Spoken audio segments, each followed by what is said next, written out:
ఓం శ్రీ గణేశాయ నమః. ఓం శ్రీ విష్ణురూపాయ నమః శివాయ. నమస్కారం అండి. 2024 ఆగస్టు మాసంలో ద్వాదశ రాశి వాళ్ళ మాస ఫలితాలు ఎలా ఉన్నాయో తెలుసుకునే ప్రయత్నం చేద్దాం. దానికన్నా ముందు ఎవరైతే ఈ వీడియోని చూస్తున్నారో లైక్ చేయండి, షేర్ చేయండి, సబ్స్క్రైబ్ చేసుకోండి. మరియు ఈ వీడియోని పూర్తిగా చూడండి.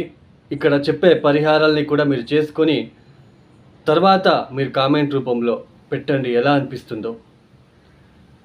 మరియు ఒక విషయాన్ని చెప్పాలనుకుంటున్నాను ప్రేక్షకులకి. చూడండి, రాశి ఫలితాలు అనేవి కాస్త 20 నుంచి 30% మాత్రమే వర్తిస్తుంది. అందరూ ఎక్కడ చూసినా రాశి ఫలితాలని వెళుతూ ఉంటారు. అయితే ఇక్కడ స్వజాతకం అనేది చాలా ఇంపార్టెంట్ అండి. అంటే మీరు పుట్టినప్పుడు ఆ ఒక టైంలో, ఆ ఒక సమయంలో ఏ ఏ గ్రహాలు ఎక్కడెక్కడ ఉన్నారు, ఏ ఏ దశాభుక్తి జరుగుతుంది. దశాభుక్తి చాలా ప్రముఖమైన పాత్ర వహిస్తుందండి.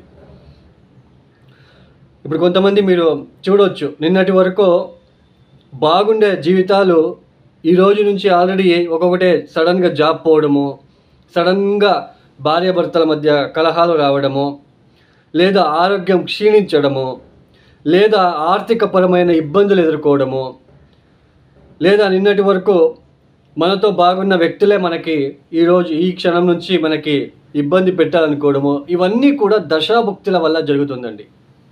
దశాభుక్తులు చాలా ఇంపార్టెంట్. మరి ఎందుకండి ఈ దశాభుక్తులు మనకి ఇబ్బంది పెడతాయంటే, ఏ ఏ గ్రహాలు మనకి ఇబ్బంది పెట్టే రకంగా ఉంటాయో మనం పుట్టినప్పుడు జాతకంలో ఎందుకు ఇబ్బంది పెడతారు, మనం ఏ జన్మలో మనము ఏ గ్రహ కారకత్వాలకి ఇబ్బంది పెట్టామో తెలియదు కదండి. మనం తెలిసి తెలియక గ్రహ కారకత్వాలని ఉంటాయండి. 2 గ్రహ కారకత్వాలు, ఒక ఉదాహరణ చెప్తాను సింపుల్గా.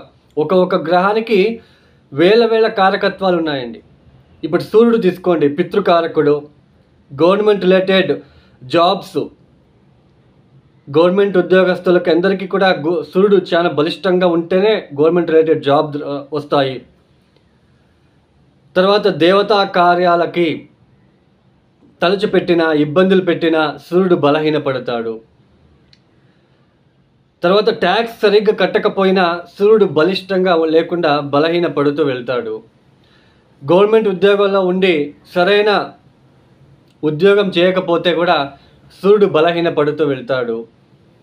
పితృవులకి, పితృకార్యాలకి మనం తలచిపెట్టినా, ఇబ్బందులు పెట్టినా సూర్యుడు బలహీనపడుతూ వెళ్తాడు. తర్వాత శని గ్రహం కారకత్వాలు తీసుకున్నట్లయితే, శని అంటే కార్మికుడు, కర్మకారకుడు, వృత్తికారకుడు. మనము ఏ కులం వ్యక్తి అయినా సరే వాళ్ళని కించపరచకుండా, మాట్లాడకుండా, వాళ్ళతో రెస్పెక్ట్ఫుల్గా ఉన్నట్లు కనుకైతే, నువ్వు ఇలా నేను ఇలా అన్నట్టుగా మాట్లాడకుండా వాళ్ళకి ప్రతి ఒక్కరికి రెస్పెక్ట్ ఇవ్వాలి. ప్రతి ఒక్క మానవుడికి, కార్మికుడికి, మన కింద పనిచేసే చిన్న గుమాస్తా అయినా పర్లేదండి,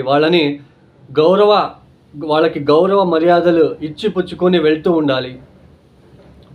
మన కింద పనిచేస్తారు అని చిన్న చూపు చూడడము, బానిసలాగా చూడడము, లేదా ఒకరి ఉద్యోగంలో మంచి పొజిషన్లో ఉండి కింద స్థాయిలో పనిచేసే ఉద్యోగస్తులని ఇబ్బంది పెట్టి వాళ్ళని ఉద్యోగాల నుంచి బయటపడేసిన శని బలహీనపడతాడు.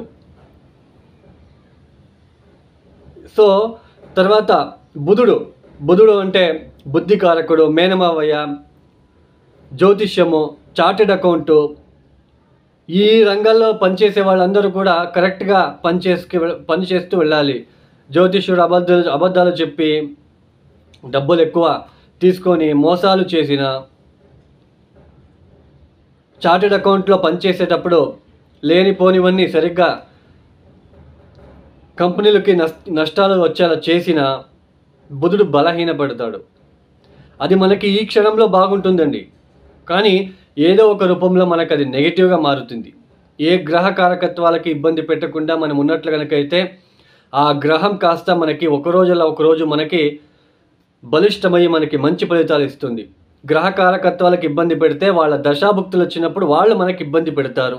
ఇది ఎప్పటికీ మనము గుర్తుంచుకోవాలి, గుర్తుపెట్టుకోవాలి. ఏదో మనము ఆ గ్రహానికి సంబంధించిన జంప్ స్టోన్ వేసుకుంటేనే మనము కోట్లు సంపాదిస్తాము, మన జీవితాలు బాగుపడతాయి అని అనుకున్నట్లయితే అది చాలా అబద్ధం అండి. జంప్ స్టోన్ వేసుకునేది కూడా, జంప్ స్టోన్ ఎందుకు వేసుకుంటామంటే ఏదైనా యోగకారక గ్రహాలు మనకు ఇంకా కొంచెము వాళ్ళు స్ట్రాంగ్ అవ్వడానికి మాత్రమే వేసుకుంటాం. జంప్ స్టోన్ వేసుకోగానే మన జీవితాలు అంటే సడన్గా మనకి గ్రోత్ కనిపిస్తుంది. This is not possible. ఏదైనా ఒక హోమం చేపించగానే మనకి జీవితాలు బాగా అవుతుంది, అది కూడా అబద్ధం అండి.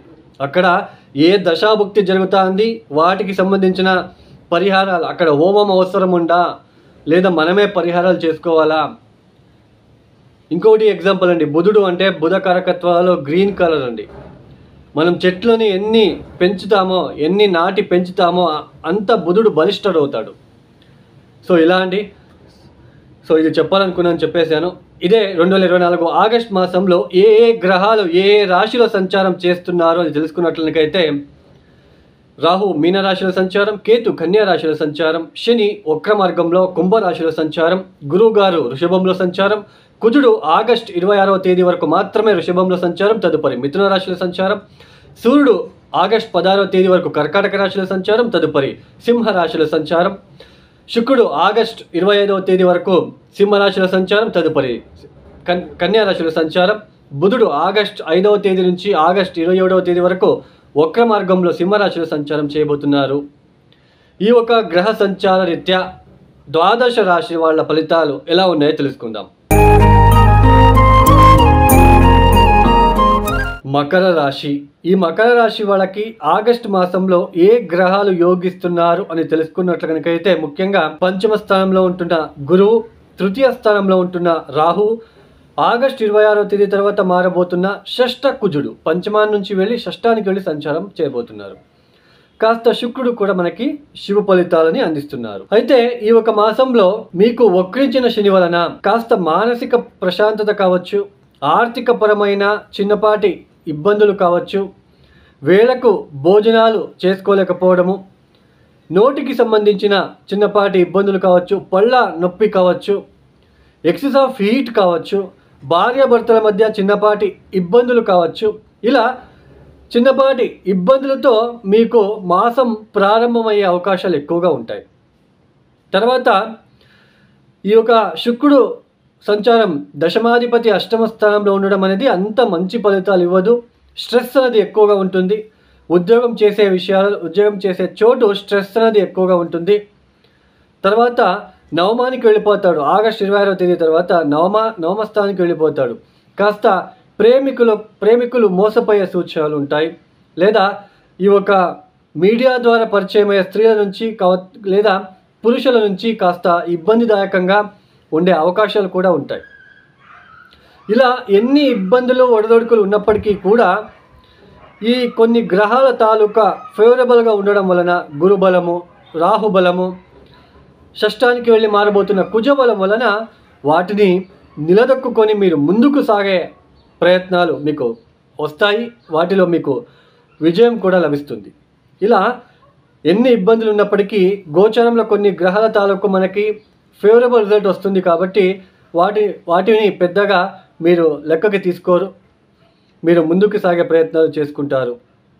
అయితే ఇక్కడ ముఖ్యంగా గమనించవలసిన ఒక విషయం ఏంటంటే స్త్రీలతో ఇబ్బందులు రాకుండా చూసుకునే ప్రయత్నాలు చేసుకోండి. పరస్త్రీలతో ఇబ్బందులు రాకుండా ఉండడానికి ప్రయత్నాలు చేసుకోండి. తర్వాత తండ్రికి సంబంధించిన విషయంలో, తండ్రికి ఆరోగ్య విషయంలో కావచ్చు, లేదా మీ తండ్రికి లేదా తల్లికి ఏదైనా ఈ బీపీ లాంటిది, షుగర్ లాంటిది వ్యాధులు ఉన్నట్లయితే వాళ్ళని సరిగ్గా చూసుకునే ప్రయత్నాలు చేసుకోండి.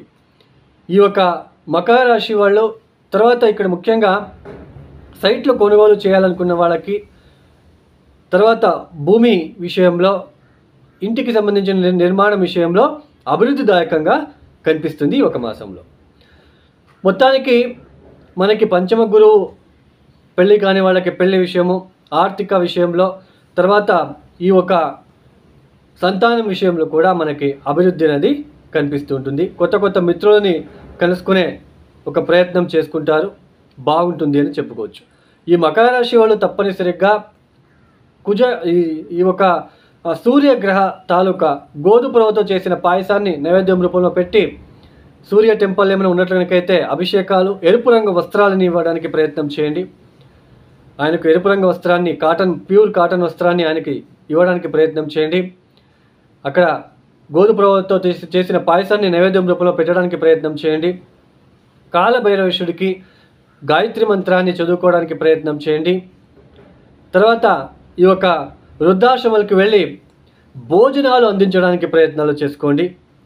తర్వాత అమ్మవారికి యథాశక్తి అభిషేకాలు చేసుకోవడానికి ప్రయత్నం చేసుకోవడానికైతే, మరియు చిన్నపిల్లలకి అంటే చిన్నపిల్లల అనాథాశ్రమంలో ఉన్నట్లయితే అది అంధులు కావచ్చు, అంటే ఈ యొక్క వికలాంగులు, చిన్నపిల్లలు వికలాంగుల ఆశ్రమంలో ఉన్నట్లయితే అక్కడ స్వీట్లని, పెరగన్నంని ఇవ్వడానికి ప్రయత్నాలు చేసుకోండి.